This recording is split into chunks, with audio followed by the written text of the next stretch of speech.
Hello everyone, welcome to today's video. Now we're going to show you how we convert our electrical wire car into a electrical wireless car. For this reason we have to use an application, the one we have in here. So now my partner Melissa is going to show you the components that we use for this project. So, in the past unit, the challenge was just to connect some push buttons to the car, but in this unit, the challenge was to disconnect those push buttons and implement a Bluetooth module. So for that, we have several components. We know that we have the same motors and the basic structure, but what we changed is now that we have a Bluetooth module in here.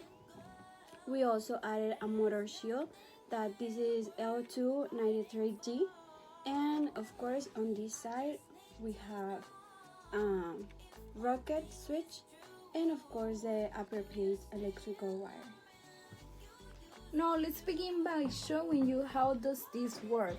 First of all, we have to press on this part in here to turn it on. Here, now it is off and on. And then in our application we're gonna click on the gear, and well, we click on the look forward to, and we connect it to the one that says BT04 in our case, but if you try to do it at home, maybe you have another name for it.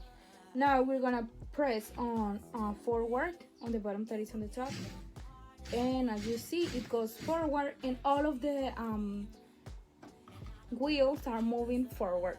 Now if I press backward, all of the motors are going on the negative way. Now if I click on the right side, it goes to the right, and if I click on the left side, it goes to the side. Now if we want it to move, to rotate to the right, we only left press on the right button and it is going to go to the right. It makes a circle, and if I press on the left button, we have to make sure that our surface it is going to be plane, because as you saw in here it makes this, it goes like this. So next time you try to use it, just make sure it is in a plane surface. Continuing with our wireless car, we're gonna show you the statement to do it. It says a microbot has 4 wheels, current direct motors, and 4 buttons to control its displacement. Each motor has 2 terminals, MP and MN. And the position of each motor is FL, frontal left, FR, frontal right, RL, rear left, and RR, rear right. The microbot moves as following: forward advance, backward advance, left forward advance, right forward advance, and it rotates to the left and to the right. And if we don't want any movement, we don't have to press any button. Now, at the end, it says turn on the motors according to its directions, putting forces and required displacement. And well, now we have to implement a wireless control. That's correct. And for that, we are going to use the following code. Here, the first thing that we have is include, and of course, a library. This library allows us to connect directly to the motor shield, that is L293D.